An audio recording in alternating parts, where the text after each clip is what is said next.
evening, recovery paparazzi sisters and anti-MLMers alike. It's me, Emily. So, I've been thinking a lot about recovery. We all go through it. So, my blog that I wrote today is about recovery and what my stages of recovery were. So, going through an experience, negative, positive, indifferent, it doesn't matter. Sorry, I feel like I have to sneeze. You can come out unscathed or you can come out just fine, but we all have battle scars. And some of us have more than others. Some of us have steeper consequences than others. But one thing that we all have in common is that we have to forgive ourselves and allow ourselves time to recover. So what is recovery? It's regaining something that was lost or taken away. It's a restoration of health from a sickness, or a return to a better state or condition, or to the former state that you were in before having to go through the state of recovery. Okay, I've been through several recoveries in my life. One recently, foot surgery. I've had several gastric surgeries. I have had to recover from 13 miscarriages. I've had to recover from being uprooted and moved to a completely different state. I've had to recover from sick dogs. I've had to recover from a lot. Lost jobs, loss of my health. You know, it's not easy to be struck down in your prime and being told that, hey, you have fibromyalgia. The reason you can't remember things is because you have fibrofog. And, oh, the reason you can't move as easily as you used to is because of the fibromyalgia and osteoarthritis. Both are hard, okay? But recovering from the financial hardship that I put myself in with paparazzi is one that I'm going to be recovering from for a really long time. So I'm doing a scalp treatment, which is why I'm all glossy. Okay, so I'm in a state of financial recovery from being a paparazzi consultant. I'll probably be financially set back for the rest of my life because of all the propaganda I believed and the Kool-Aid that I drank while I was building my business and trying to work from home. Thankfully, I'm doing really okay health-wise. I'm not in a better place and I'm not in a better state, but I'm in a better place health-wise than I was before I left paparazzi. So when I left paparazzi, like a lot of you may or may not know, I was over 330 pounds. My mobility was suffering big time. And about 4 months after that is when I discovered that I was a type 2 diabetic. On top of fibromyalgia, on top of osteoarthritis, on top of being morbidly obese again, all of those things compounded. So I look at active paparazzi consultant pictures on the paparazzi website. Yes, I'm nuts. And I see a lot of things that a lot of the gals have in common. By watching paparazzi lives, I see them putting on their face. They're faking of excitement. I see them frustrated when clients don't pay their invoices. I see them through their video timelines. And when you look back at their video timelines from when they first started with paparazzi and where they are today, just like with me, you see the weight going on. Because when I started paparazzi, it was 274 pounds. By the time I quit, I was 331 pounds. And you saw it in my face, literally in my face. You saw me getting bigger and unhealthier. So you can see it. And then I see leaders like Trent Kirby telling them that they're being fat and lazy if they're taking a day of rest. And I already had 2 words with him in my last video. Yeah. But you know what? You really haven't sunk so low that you cannot reclaim your old life. It's never too late to say, I think I made a mistake. I made the admission to myself on March 19th, 2020. I made that mistake and I was like, I need to stop the bleeding. I need to put on a tourniquet. I can't keep putting band-aids on a problem that requires a tourniquet. I mean, I even had packages delivered while I was halfway across the world. I was in the southern hemisphere, still ordering jewelry from paparazzi while I was on vacation. I was in Hobbiton, in New Zealand. I was in Christchurch, New Zealand. I was in some of the most beautiful places on the planet. But let me tell you, I had my alarm set so I could go in and look at those new releases. I'm not joking. And place my order. So with recovery, it comes in baby steps. So these are my baby steps. Step 1, I owned up to my mistake. It wasn't easy owning up to that mistake with 25,000 pieces of jewelry sitting in my home. And my home was overrun with jewelry. And I was overwhelmed with the level of debt and the mistakes that I made. It came with a lot of tears. And I mean, a lot of tears. I cried every single day as I sat at my computer discounting everything in my store on my Shopify website. And then I had to double check my inventory to make sure that my counts matched up. And it was overwhelming, but it was my mistake and I had to own up to it. And since no one was going anywhere and I wasn't going anywhere and I had nothing else to do, so I have said in the past, I started getting rid of each and every single item. But what I found was really funny is when I started discounting the sales, discounting my stuff, my sales started to skyrocket. And who are my customers? Well, I recently pulled my customer list because I saved that before I discontinued my Shopify website. Here are some of my customers that I have since verified are Paparazzi Elite.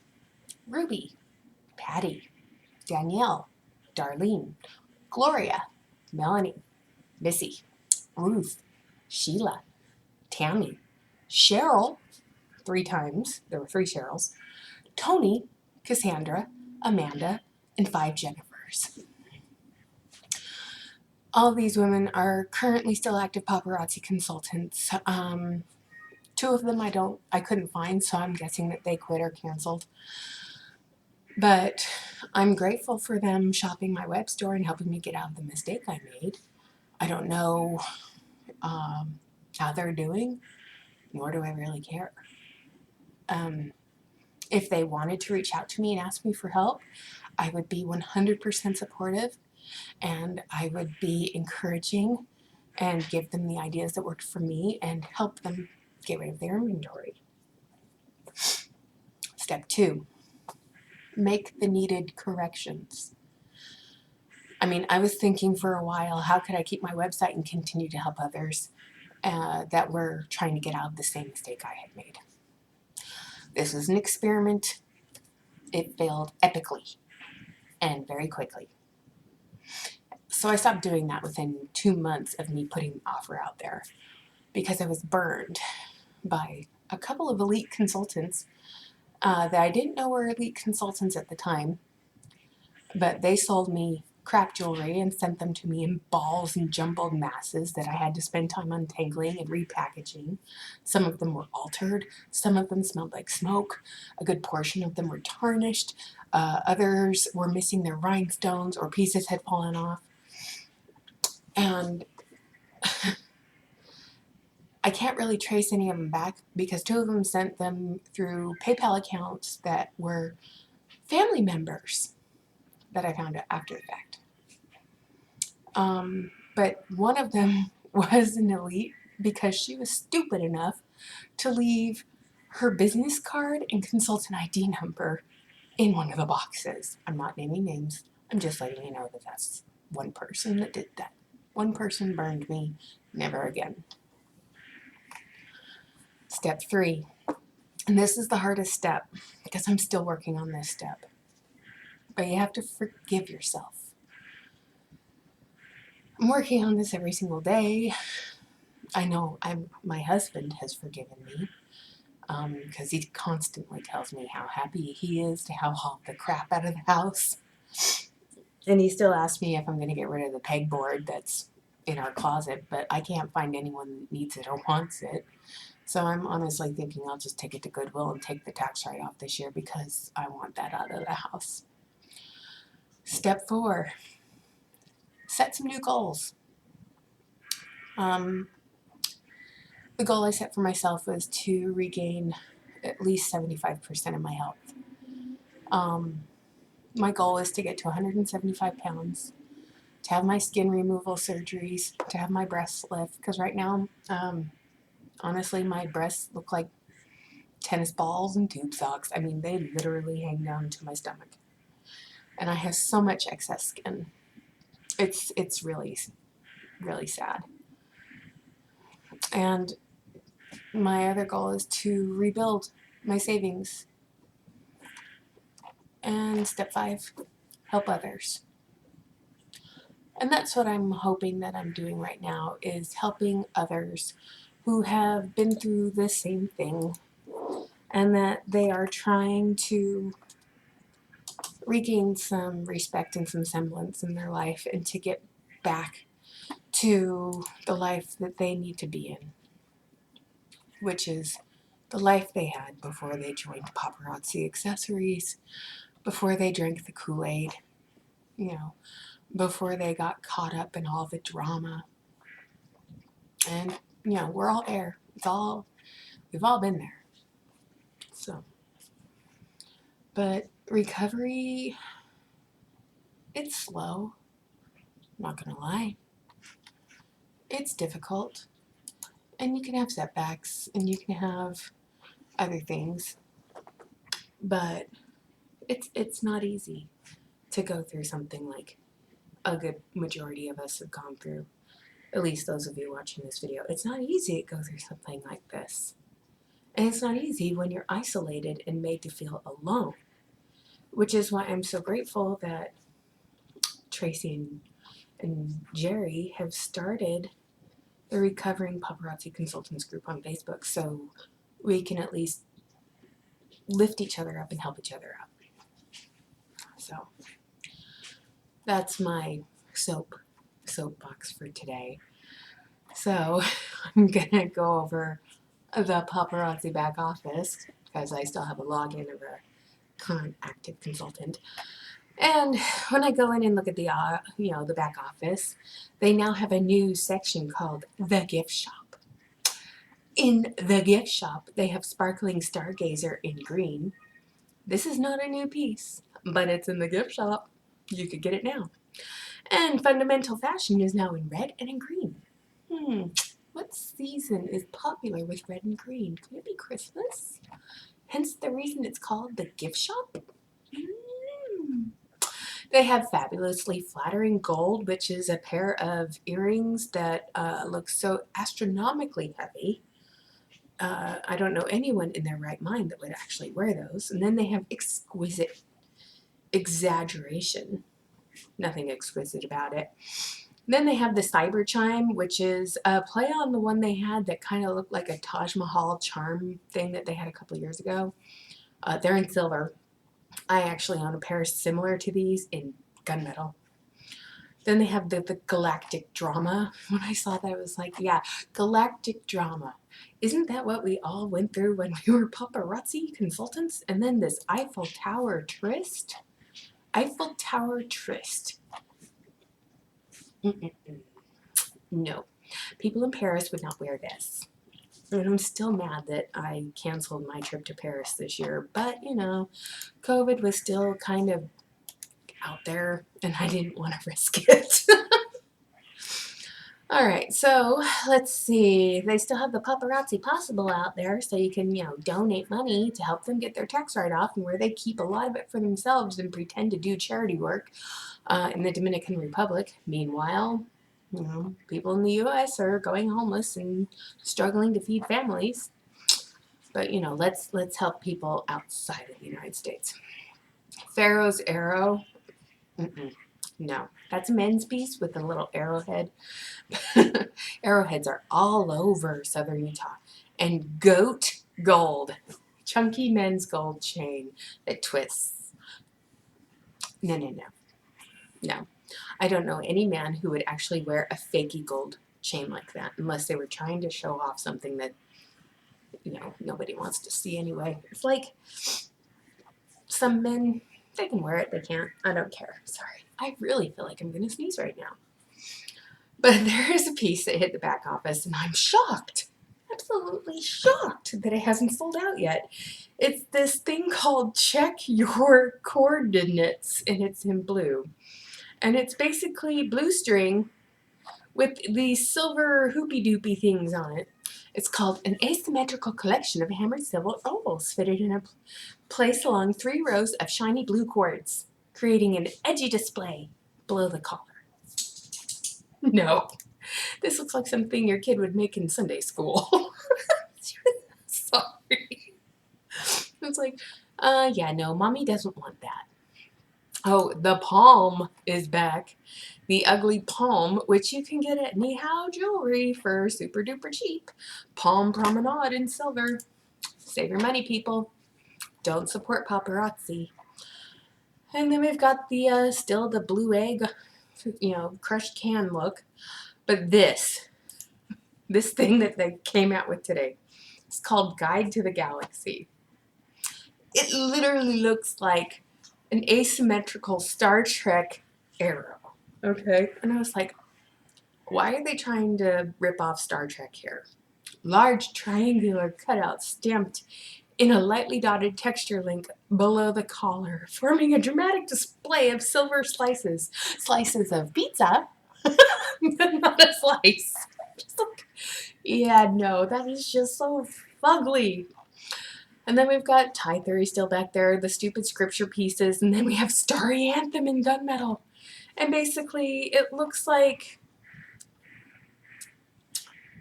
I don't know what it looks like, but it's wrong. And it looks like it would stab your neck with all those little pointy stars.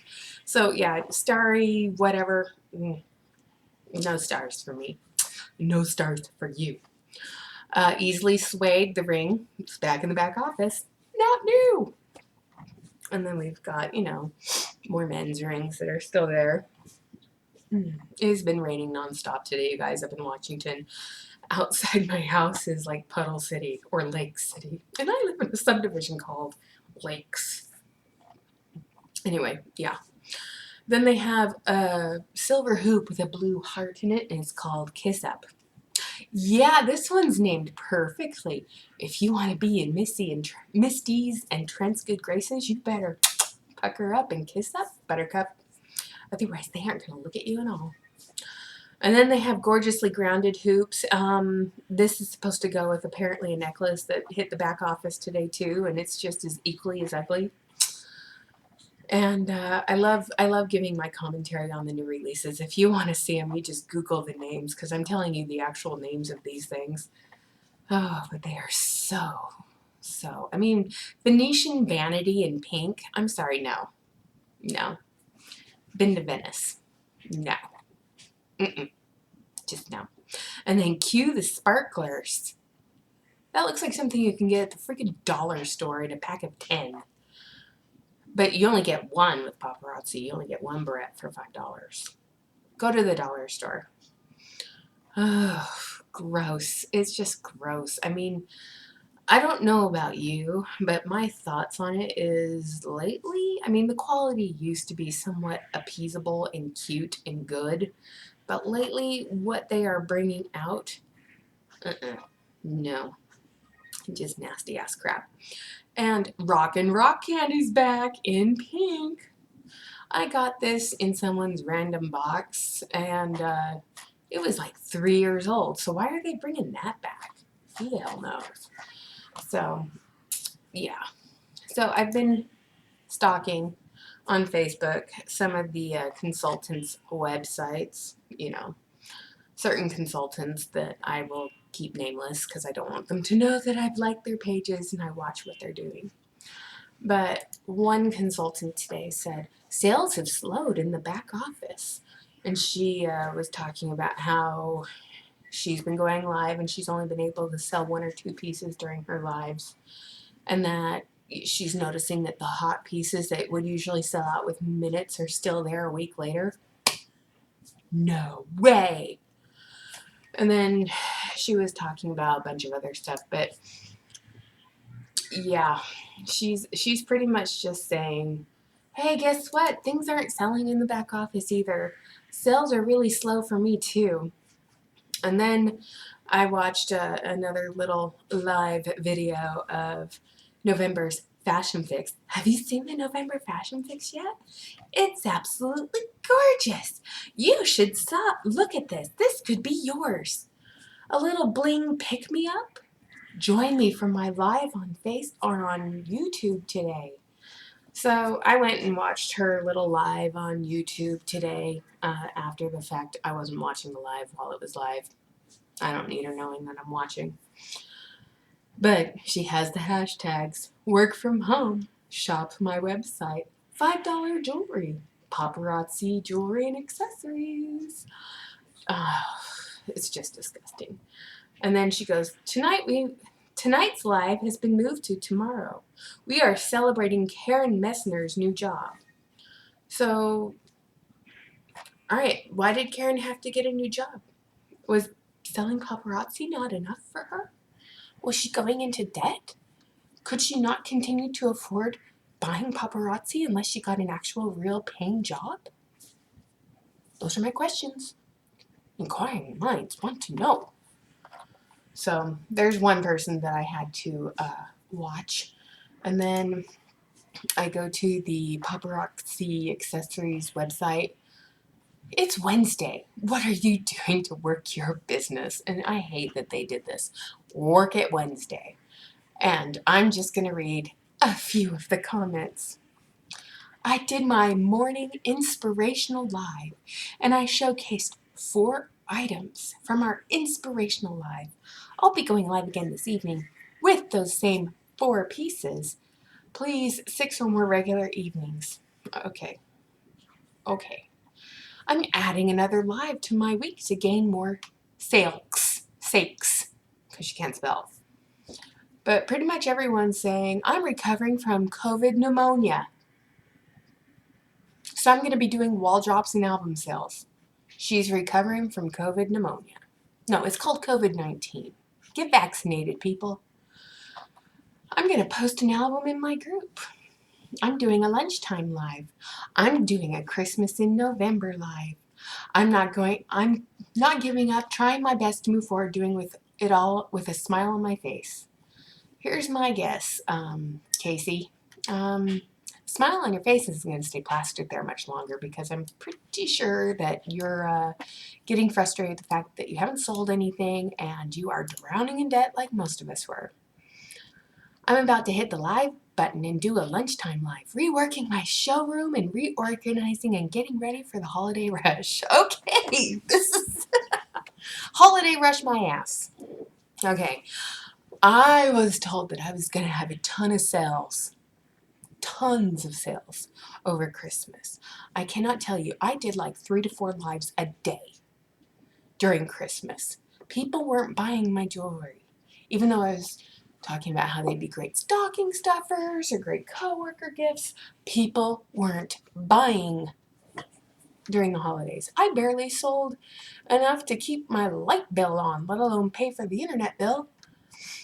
So, I don't know why, but paparazzi sales slumped for me in November and December, which is why I canceled my fashion fix in November because nobody was buying anything. And ugh. Oh, I just did a quick flash sale of all my Cracklestone earrings. Now I'm going to do rings tonight. Good luck, honey. Good luck. Sold some items and making display for a vendor event next week. Okay, here's another issue I have. Vendor events. Okay, in Utah, they have these little shows called What a Woman Wants. And they're usually at the Southtown Expo Center. These What a Woman Wants things are supposed to be small businesses, actual small businesses that women who have started their own business go to these events. I was a real estate agent and I had a booth that me and other agents would work to get leads and to tell people about, you know, what we do for real estate, how our real estate brokerage is different from all the others. There was a bakery there, there was a cupcake maker, there were photographers there, but so many of those booths were multi-level marketing. We had the pots and pans vendor, the knife vendor. We had 3 different LuLaRoe vendors. We had a 3130 vendor. We had paparazzi vendors. And it really kind of irritated me when I started paparazzi. It doesn't irritate me anymore, but when I started paparazzi, I tried to get in at vendor events up in Washington, but Washington has a steadfast rule. No MLMs. None. MLMs are not allowed in farmers markets, vendor events, nothing. If you are hawking product from a known multi-level marketing company, you have no chance in hell of getting in at any of those vendor events. I submitted an application to one for the Tacoma Dome, and when they saw that it was paparazzi, they refunded my money because it was $750 to rent a spot for a 4-day weekend of the event. They sent me my check back and told me they do not allow multi-level marketing vendors. And should I have an actual real small business, they'd be more than happy to consider me and my booth placement.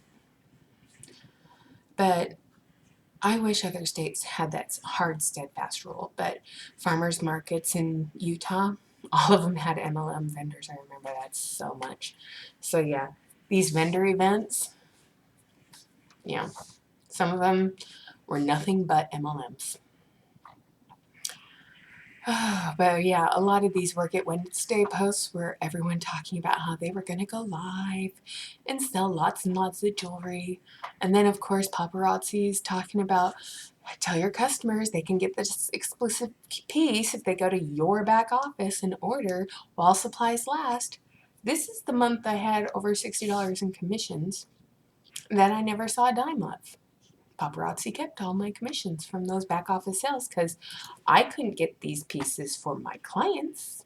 They had to go and directly order them from paparazzi. So freaking terrible. Anyway, so, you know, I get where they're coming from, but why are you giving this company free advertising? Oh, and this model walking down the street, $5 gift for everyone on your list. This fake commercial with the model carrying all the stuff. This is downtown St. George. I can tell just by looking at it. It's downtown St. George. You know, I grew up in Utah. I spent a lot of time in St. George, Utah. I still have family that lives in St. George, Utah, 2 of which still work prominently in the medical community in Utah, which is why I said in my last video, the reason they were having shipping delays in March and April and May of 2020 is because a lot of their warehouse workers were falling ill. They never talk about that, but that's what was going on. I kid you not. I wouldn't lie about something like this. We know how they like to slip those things under the rug and not discuss them. So anyway. So yeah, today my main thing is you need to forgive yourself. You're going through recovery. You're going to have withdrawals. It's going to be really hard to recondition your brain, but it's easy the longer time goes. I still like looking at the jewelry at 12 o'clock if I remember to see what's come out that day. But let me tell you, you're not missing much because I still look every day and I'm just like, oh, putting this one on Papa Puke because it just blows my mind that people are still super conditioned. And again, what is with the oil slick fascination and the mermaid fascination? I don't get it. So anyway, thanks for letting me come on here, share my soapbox rant, share some thoughts. I hope you all are having a wonderful week. My scalp treatment should be done pretty soon and I can go wash this stuff out of my hair. Anyway, take care, leave a comment below, like and subscribe as usual, and have a great day.